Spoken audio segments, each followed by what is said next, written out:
Bíblias, a palavra do Senhor colocou no meu coração, e se encontra no livro de Atos, capítulo 2, no versículo 1 ao 4. Louvado seja o nome santo do Senhor Jesus.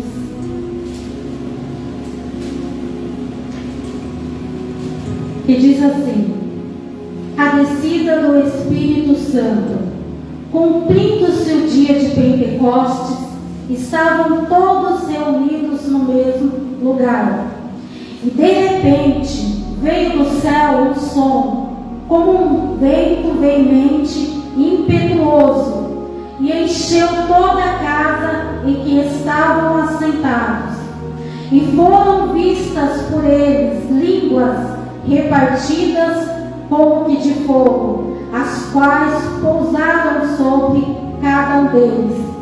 E todos foram cheios do Espírito Santo e começaram a falar em outras línguas, conforme o Espírito Santo lhes concedia que falassem. Amém. Podeis se assentar. Igreja, o livro de Atos foi escrito por Lucas.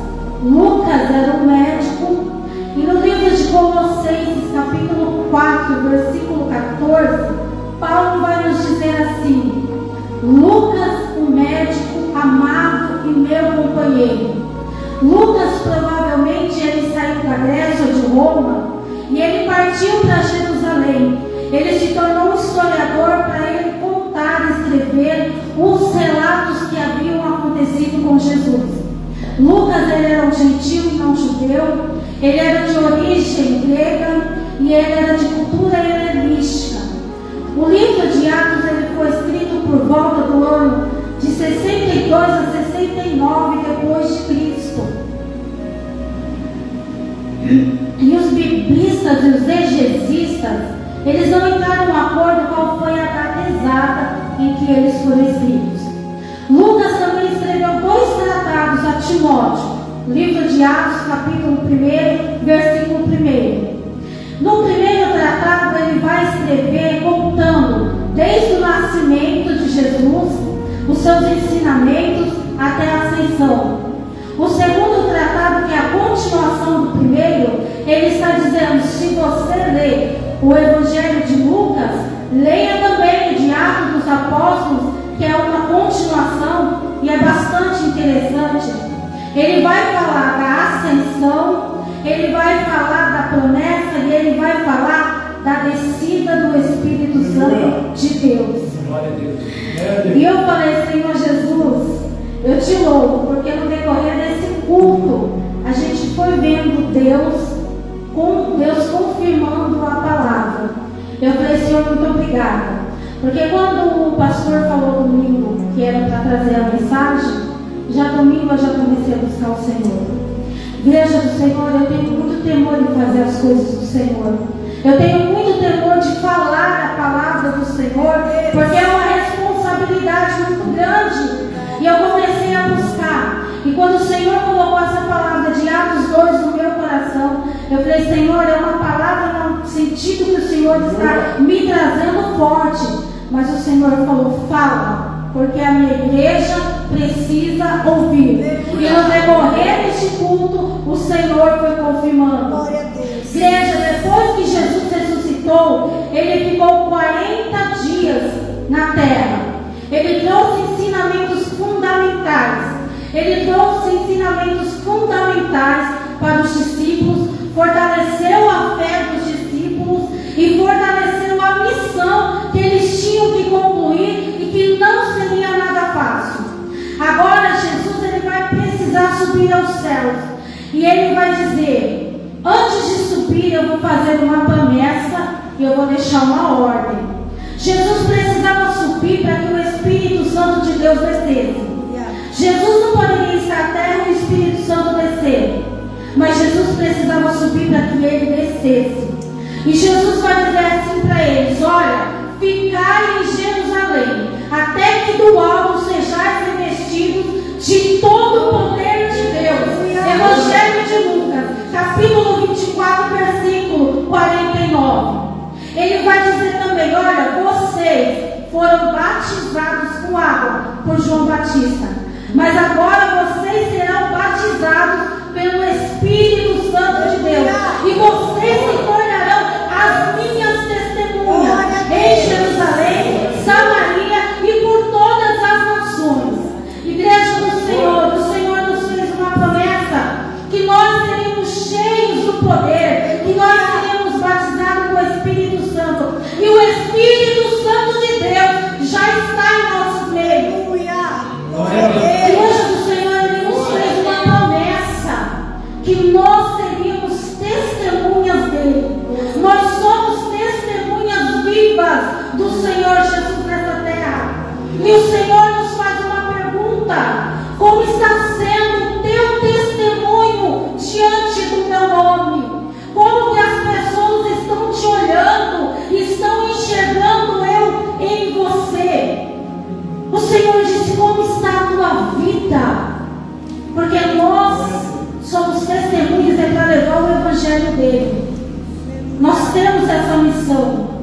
E ele vai dizer assim para eles: ó, voltai e fica em Jerusalém, até que desça do alto.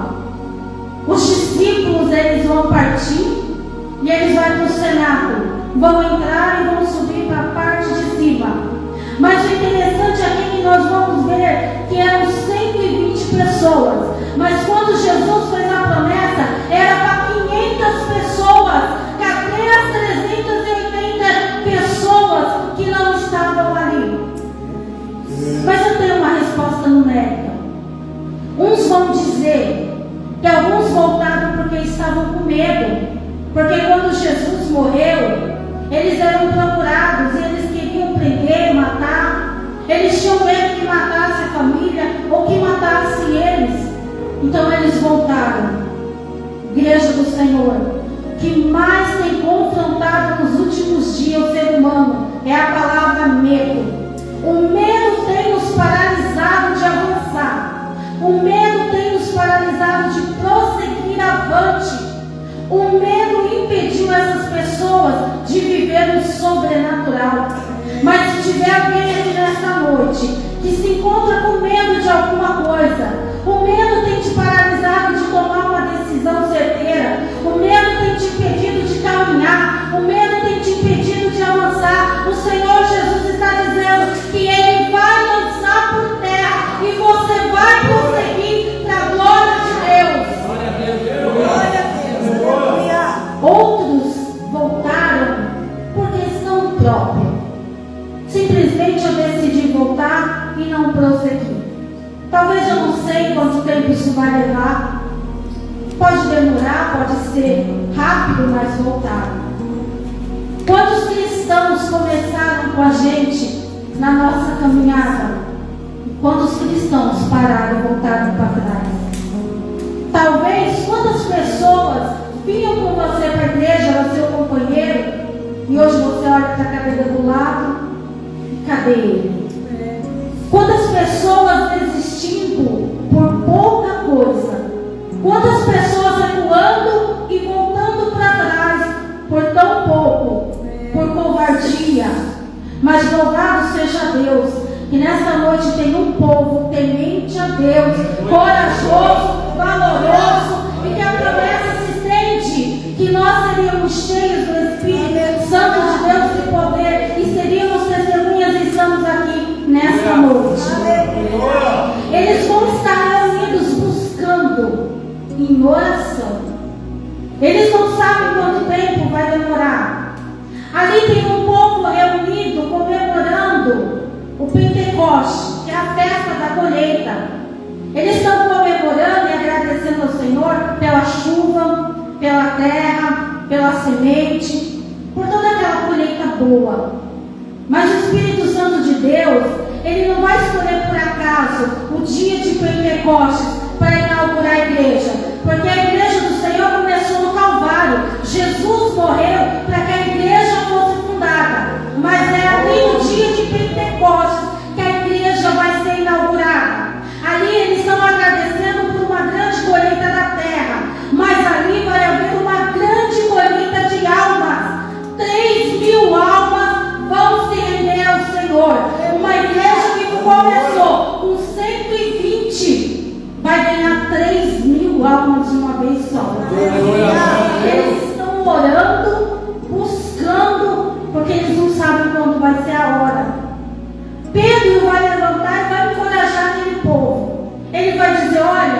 lembra que a profecia que estava na boca de Davi se cumpriu. Ele estava falando do relato de Judas, que Judas o trairia. Ele vai dizer: quanto mais não vai se cumprir a promessa de Deus nas nossas vidas? Quanto mais não vai se cumprir a promessa que Deus fez na tua vida? O Senhor te fez uma promessa, e Ele está dizendo nesta noite: eu sou fiel para cumprir a boa promessa que eu fiz na tua casa, que eu fiz na tua vida, que eu fiz para você. Ele vai dizer: vamos substituir. Nós precisamos colocar outro discípulo, outro apóstolo. E eles colocam Matias. E Matias é colocado através de oração.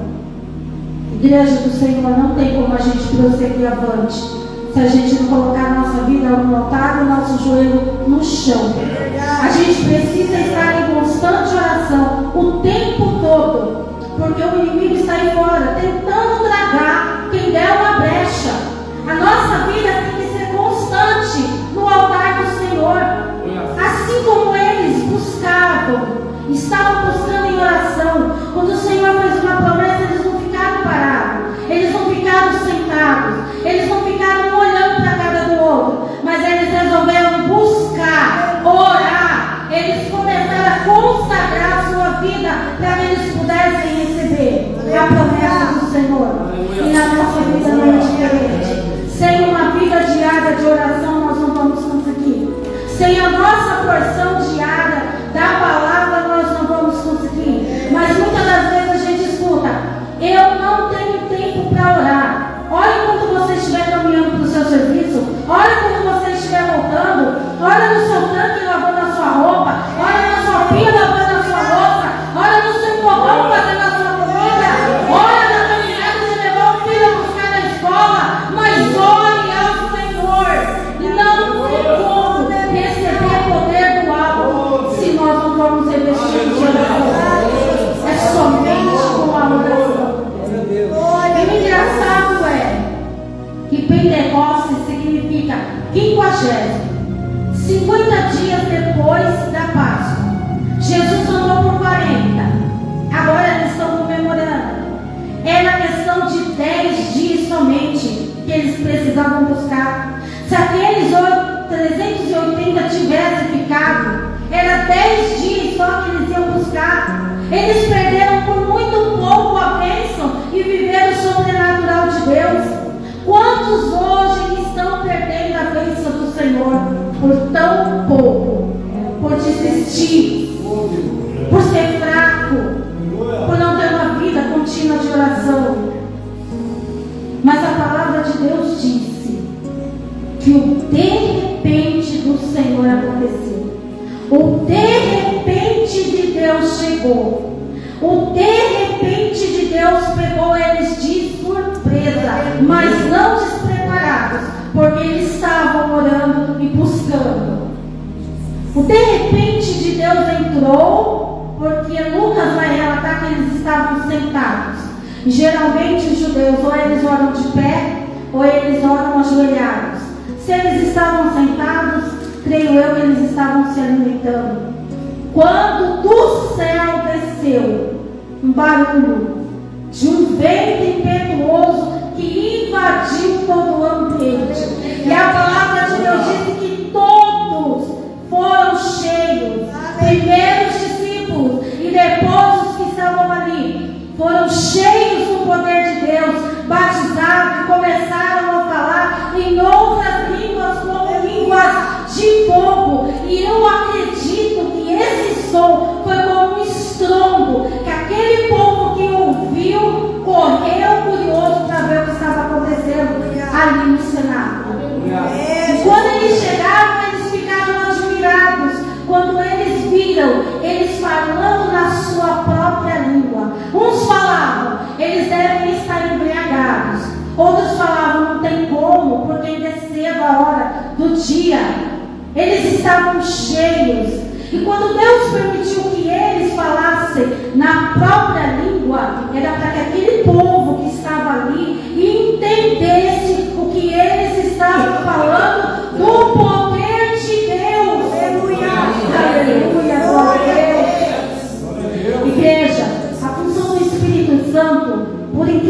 pareça, você pode achar que é falar em línguas. E eu não tenho nada contra, porque eu acredito no batismo e eu também sou pentecostal. Mas o verdadeiro Pentecostes é ser testemunhas e falar do poder de Deus. E aqui eles estavam fazendo isso. Eles estavam testemunhando o poder de Deus. Pedro vai se levantar e Pedro vai fazer um discurso.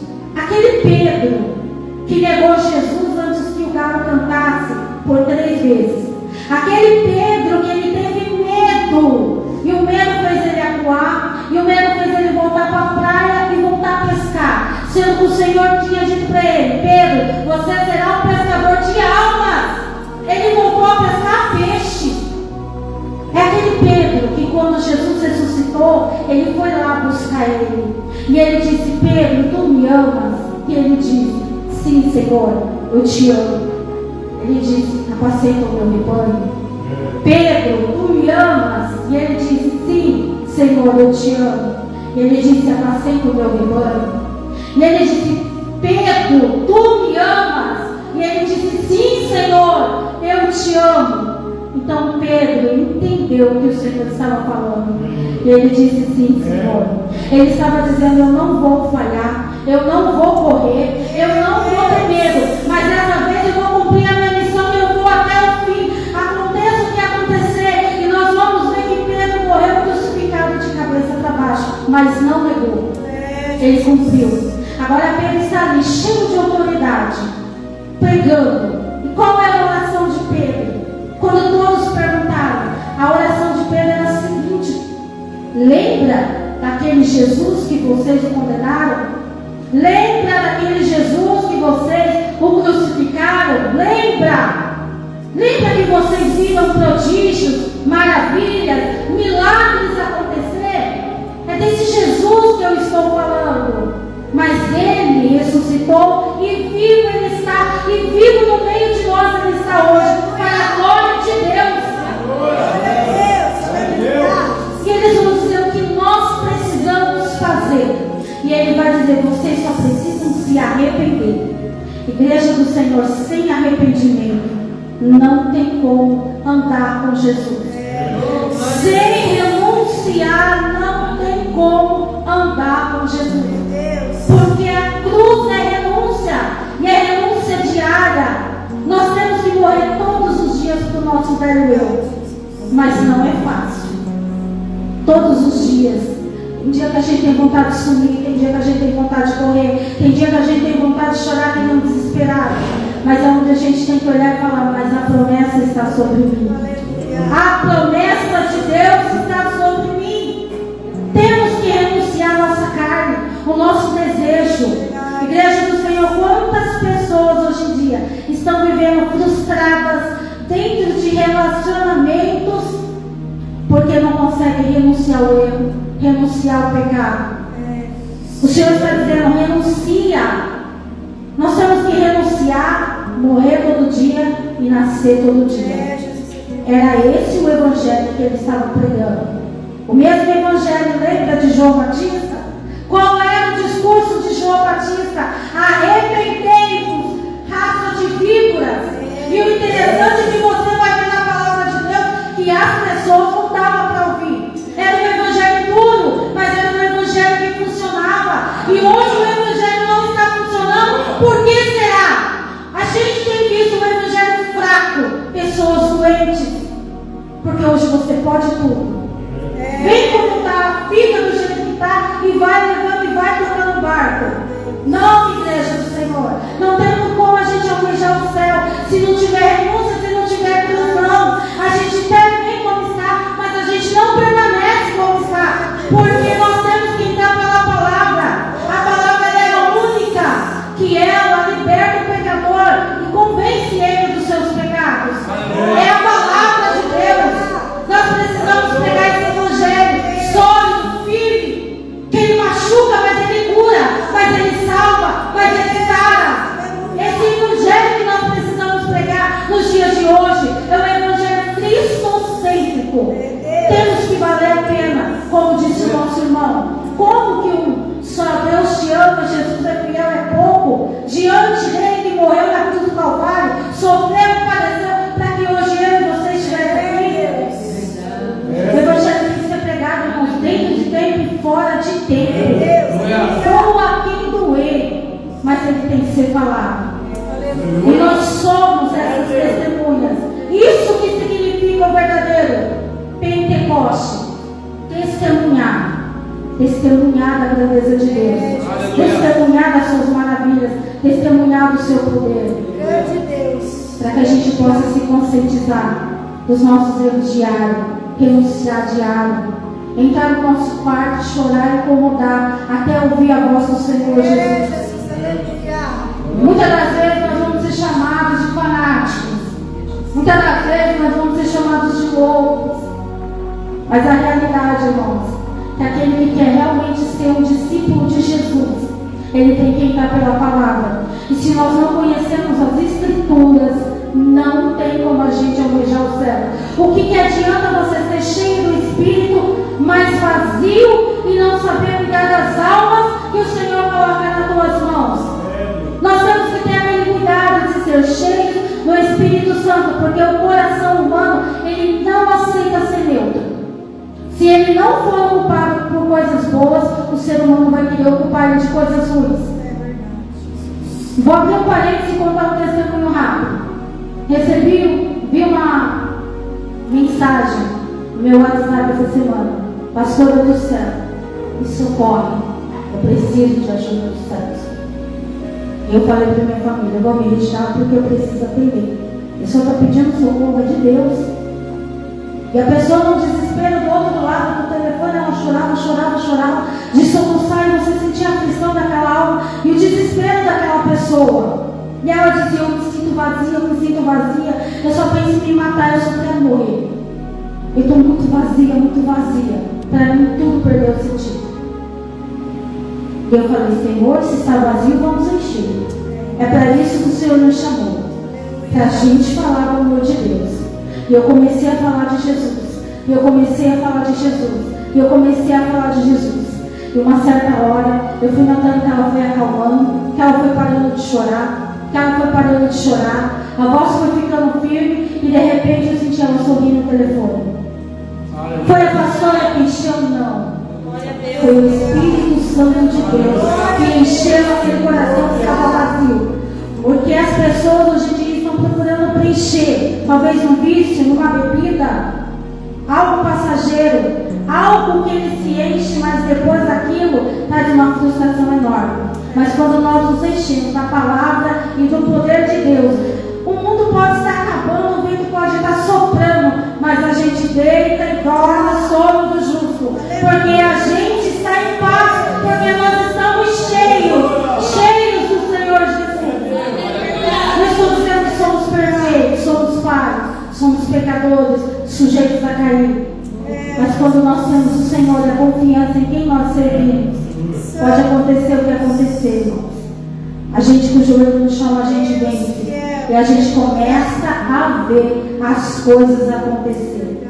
Eu tenho falado dentro do meu lar, eu prego a palavra de Deus 24 horas dentro do meu lar. Eu não sei falar de outra coisa a não ser de Jesus. Você vai conversar comigo e quando você perceber, eu vou estar falando de Jesus. Alguém vai me pedir um conselho, eu vou aconselhar, mas quando eu vou estar falando de Jesus. Eu não consigo ter outro assunto. E meus filhos acham engraçado que eles falam, a minha mãe consegue espiritualizar tudo. Tudo ela traz uma passagem, tudo ela traz um acontecimento. Mas eu vejo o sorriso estampado e eu vejo que eles recebem esse alimento. E essa palavra, irmãos, que o Senhor colocou no meu coração,